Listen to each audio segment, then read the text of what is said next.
తెలంగాణ వార్తలకు వెళ్తే సర్ పేరుతో పౌర ప్రక్షాళన, దేశంలో రక్తపాత రహిత నరమేధం జరుగుతోందన్న పరకాల ప్రభాకర్. పేదల ఆత్మగౌరవం రేషన్ కార్డు అన్న ముఖ్యమంత్రి రేవంత్ రెడ్డి. రేవంత్ను కోర్టుకి ఈడుస్తా, ఈ చేతబడులు క్షుద్ర పూజల ఇష్యూ మీద మొన్న మళ్ళీ మాట్లాడితే నిన్న హరీష్ రావు గారు గట్టి కౌంటర్ ఇచ్చారు, కోర్టుకి ఈడుస్తానంటున్నారు. ఇష్టం వచ్చినట్లు మాట్లాడొద్దు, కొంతమంది ఎమ్మెల్యేలు ఏదంటే అది మాట్లాడుతున్నారని రేవంత్ రెడ్డి గారు ఆగ్రహం చెందారు. కోమటిరెడ్డి రాజగోపాల్ రెడ్డి గారు మొన్న చేసిన వ్యాఖ్యల మీద. తెలంగాణ ప్రభుత్వం ఒత్తిడితోనే కులగణన, తెలంగాణను ఆదర్శంగా తీసుకునే కేంద్ర జనగణనలో కులగణన చేర్చిందన్న రేవంత్ రెడ్డి తెలంగాణ స్వాతంత్ర దినోత్సవ సందర్భంగా ఉపన్యాసంలో. ఎస్ఐఆర్ పేరుతో ఓట్ల గల్లంతు, పార్టీ నేత సిహెచ్ బాబురావుకు నోటీసులు, ఓటర్ల జాబితాలో తప్పులకు కమిషన్దే బాధ్యత. ఇది సిపిఎం నేత ఆంధ్రప్రదేశ్లో ఆయన ఓటు కూడా గల్లంతైందట, నోటీస్ ఇచ్చారట ఆయన కూడా. కేసీఆర్ది కుటుంబ పాలన, నాది సామాజిక పాలన, ములుగు పరకాల సభల్లో నిప్పులు జరిగిన ముఖ్యమంత్రి రేవంత్ రెడ్డి. 50% ఓటర్ల మెడపై కత్తి, అంటే సగం మంది ఓటర్లు పోతాయి అని అంటున్నారు, ఓట్లు పోతాయి అంటున్నారు. High value Jubilee hills properties land on 22A list. ఆసక్తికరమైన అంశం ఏంటంటే 22Aలో నిషేధిత జాబితాలో జూబ్లీ హిల్స్లోని అనేక properties including several Jubilee Hills properties, including those on road number 44 where CM A. Revanth Reddy's residence is located, are on the list with the properties described as government ceiling land అట. మరి ఇప్పుడు రేవంత్ రెడ్డి గారు ఉన్న ఇల్లు part నిషేధిత జాబితాలో ఉందో లేదో తెలియదు కానీ, బట్ ఆ రోడ్లో నిషేధిత జాబితా ఉందంటూ టైమ్స్ ఆఫ్ ఇండియా ఒక ఆసక్తికరమైన కథనాన్ని ఇచ్చింది.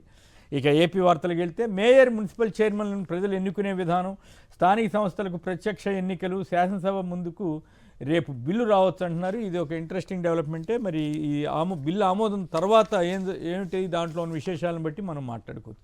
డేటా సెంటర్లకు 3.5 TMC నీరు చాలు, కొందరు లేనిపోయిన విమర్శలు చేస్తున్నారని చంద్రబాబు గారు అంటే, ఇది ఆయనకి విశాఖ నీటి సమస్య సీఎంకి అంత చులకన, డేటా సెంటర్లకు 3.5 TMCల నీరు కావాలని చంద్రబాబు చాలా తేలిగ్గా చెబుతున్నారు, అంటే చాలా తక్కువ సరిపోతుంది అన్నట్టుగా చంద్రబాబు గారు చెబుతున్నారు. ఆ నీటిని మళ్లించేస్తే విశాఖ ప్రజల పరిస్థితి ఏమిటో ఆలోచించారా అని మాజీ ఈఏఎస్ శర్మ గారు బహిరంగంగా లేఖ రాశారు.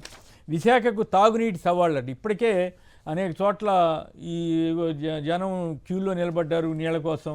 డేటా సెంటర్లతో ప్రజల్లో భయాందోళన కూడా ఏర్పడుతుంది.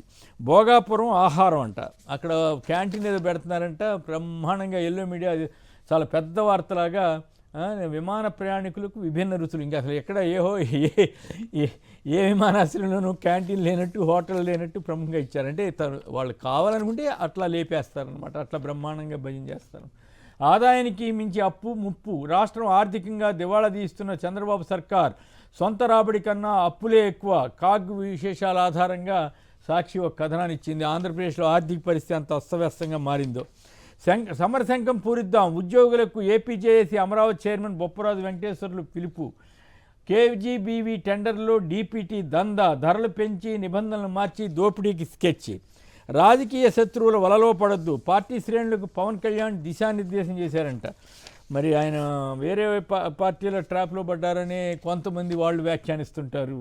చంద్రబాబు టీడీపీ వాళ్ళు ఏం చెబితే చేస్తున్నామని వాళ్ళు బాధపడుతుంటారు. మరి ఏది కరెక్టో ఏంటో. అయితే రాజకీయ శత్రువుల వలలో అంతవరకు రాజకీయ అన్న పదం వాడినంతవరకు మంచిదే, అభ్యంతరం లేదు. తిరుపతి కలెక్టర్ వెంకటేశ్వర్లు అవినీతి చక్రవర్తి అంటూ భూమన కరుణాకర్ రెడ్డి చాలా తీవ్ర స్థాయిలో విమర్శించారు. ఆయన ఆధార సహితంగా తనను ఉద్దేశించి కలెక్టర్ గారు చేసిన వ్యాఖ్యల మీద తీవ్రంగా హైకోర్టుకు వెళ్ళటం ఇవన్నీ తెలిసిన సంగతే కదా.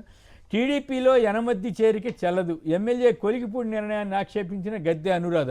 అదేంటి వైసీపీ వాళ్ళు, ఈయన గతంలో వైసీపీలో ఉన్నాడంట, ఆ తర్వాత చిన్ని అనుచరుడిగా ఉన్నాడంట, ఇప్పుడు కొంతకాలంగా వైసీపీకి దూరంగా ఉన్నారంట. గతంలో టీడీపీ, ప్రస్తుతం వైసీపీ నుంచి వచ్చిన నాయకుడంట. ఈ ఎమ్మెల్యే చేర్చుకుంటే రద్దు చేశారు. మరి సీఎం గారే చేర్చుకున్నారు కదా, చేర్చుకుని మంత్రి పదవులు కూడా ఇచ్చారు కదా ఇద్దరికి. ఒక ఆయన రౌడీ గీవిడి అన్ని తీవ్రంగా విమర్శించి వైసీపీలో ఉన్నప్పుడు ఆ తర్వాత ఎమ్మెల్యే టికెట్ కూడా ఇచ్చారు కదా. మరి ఏంటో ఒక్కొక్కరికి ఒక రూలో ఏంటో. మరి కొలికిపూడి ఇప్పుడు ఏం చేస్తారో చూద్దాం.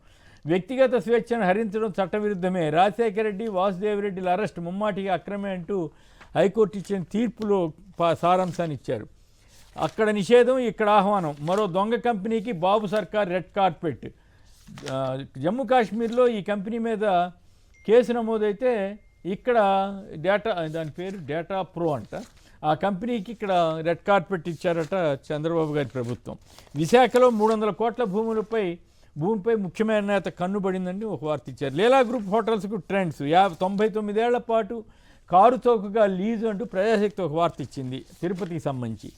అమరావతి రోడ్లు ఐఆర్ఆర్తో లింక్ పెడతామంటూ 3,200 కోట్ల ప్రతిపాదనట. వేల కోట్ల అయితే అమరావతిలో ఖర్చు పెడతానికి సిద్ధమవుతున్నారు. వికాసం, వైభవం. తొలి సంతకం నుంచే సంక్షేమం, అభివృద్ధి, సుపరిపాలనకు అంకితం అని చంద్రబాబు గారు ఉపన్యాసం ఇచ్చారు. మహిళలే మహారాణులని కూడా ఆయన అభివర్ణించారు వాళ్ళతో ప్రత్యేకంగా సమావేశమైనప్పుడు. నేటి నుంచి అసెంబ్లీ సమావేశాలు. తొలి రోజు మెగా డిఎస్సి 2025పై మంత్రి లోకేష్ ప్రకటన చేస్తారట. Discussion in Telugu states since last 3 days అంటూ మాస్టారు ఈ రోడ్డుని ఎందుకు వంకరగా తిప్పారంటూ అమరావతి మొన్న సీఎం గారు ప్రారంభించిన రోడ్డు పైన సోషల్ మీడియాలో విపరీతంగా కొన్ని ఇళ్ళని కావాలని వదిలేశారా ఏంటి అంటూ సోషల్ మీడియాలో ప్రశ్నిస్తున్నారు. ఇక మన చర్చనీయాంశంలోకి వెళ్దాం. ముందుగా స్కిల్ బెయిల్కు బాబు బహుమానం. లోకాయుక్తగా జస్టిస్ మల్లికార్జునరావు. ఆయన పేరును ఖరారు చేసిన చంద్రబాబు నేతృత్వంలోని కమిటీ. స్కిల్ కుంభకోణంలో చంద్రబాబుకు బెయిల్ ఇచ్చిన జస్టిస్ మల్లికార్జునరావు మొదట మధ్యంతర బెయిల్ ఇచ్చి తర్వాత పూర్తిస్థాయి బెయిల్ మంజూరు. 2024లో ఒక విశ్రాంత ఏసీజే పేరును ఈ పదవికి సిఫారసు చేసిన హైకోర్టు అంటూ కథనాన్ని ఇచ్చారు. ఇది కరెక్టా కాదా, ఇది క్విట్ ప్రో అవుతుందా లేదా? జడా శ్రావణ్ గారు వీళ్ళంతా కూడా చాలా తీవ్ర స్థాయిలో మండిపడ్డారు. పోలీస్ కారులో గంజాయి మద్యం, కాకివనంలో గంజాయి మొక్కల్ని జ్యోతిలో రాశారండి ఇవాళ తెలంగాణ విషయంలో. అసలు పట్టుకున్నారు పోలీసు కారులో గంజాయి మద్యం అని అద్దంకిలో పట్టుకున్నారట. అది అక్కడ పేపర్లో కనపడలేదు. ఏమిటి పరిస్థితి? సంక్షిప్తంగా ఒక మాటలో చెప్పండి జనార్దన్ గారు. దీన్ని ఎట్లా డీల్ చేయాలి వాళ్ళు? మరి పోలీసుల కారులోనే అట్లా ఉంటే ఏమిటి ఈ సమాజం ఎడిపోతుంది? ఇప్పుడు ఇంతకుముందు ఏం జరిగేదంటే ఈ గంజాయి బ్యాచ్లు అనేవి కొన్ని ఉండేయండి. వాటిలన్నిటి కూడా మన జగన్మోహన్ రెడ్డి గారి ప్రభుత్వంలో ఆల్మోస్ట్ అందరి మీద పీడీ కేసులు పెట్టేసి హ్యాబిచువల్ అఫెండర్స్ ఎవరైతే ఉన్నారో వాళ్ళందరినీ పెట్టేశారు. ఇప్పుడు ఈ కొత్తగా వచ్చిన గవర్నమెంట్లో పోలీస్ అధికారులు ఈ అధికార పార్టీ ప్రతినిధులే వ్యాపారాలు మొదలు పెట్టేశారు.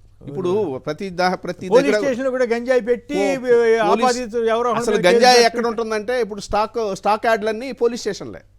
అవి పట్టుకున్నాం చెప్తారు, మేము పట్టుకున్నామండి, మేము కోర్టులో ఇస్తామని చెప్తున్నారు. కాబట్టి ఇక్కడ ఏదైతే మన కారులో దొరికిపోతే కూడా మరి దాన్ని కారు అంటున్నారు సార్. నేను చెప్పేది గంజాయి స్థావరాలుగా పోలీస్ స్టేషన్లు ఉన్నాయి ఇప్పుడు అంటుంటే మీరు ఎంత రక్షణతో దాన్ని సరఫరా చేస్తున్నారు, ఎంత ఇదిగా చేస్తున్నారు. అదేమంటే వాళ్ళని మేము ఇప్పుడు కోర్టులో ప్రొడ్యూస్ చేస్తామని పట్టుకున్నాం అంటున్నారు. సో ఎంత పకడ్బందీగా వ్యాపారం జరుగుతుందో ఆంధ్రప్రదేశ్లో మీకు అర్థం కావట్లే. రైట్. బీసీలకు మరో వెన్నుపాటు 34% రిజర్వేషన్లు ఉత్తిత్తే అంటే వార్తలు వచ్చినాయి. రాజకీయాల్లో అవినీతి నిర్మూలించడానికి కంకణం కట్టుకున్న చంద్రబాబు డబ్బుతో సంబంధం లేకుండా నిజాయితీ పరులకు ఎంపీలకి ఎంపీ టికెట్లు ఇవ్వాలి. నా ఉద్దేశం అయితే ఇప్పుడు ఆయన చెప్పారు కదా సార్, ఎన్నికల్లో డబ్బు తీసుకోవడం మానేయలేమా అన్నారు కదా. అసలు మేము వచ్చే స్థానిక ఎన్నికల్లో కానీ ఆయన చెప్పొచ్చు కదా అన్నది నా ప్రశ్న. దీని మీద మళ్ళీ మాట్లాడితే ఉచిత బస్సుతో అన్ని విధాల మేలు అంట. అది అసలు దాని మీద చాలా ఆసక్తికరమైన వీడియోలు వచ్చినాయి. అసలు చెప్పిన ఆవిడ అసలు ఏది వేరే ఏదో చీరల వ్యాపారం ఇట్లా వచ్చింది.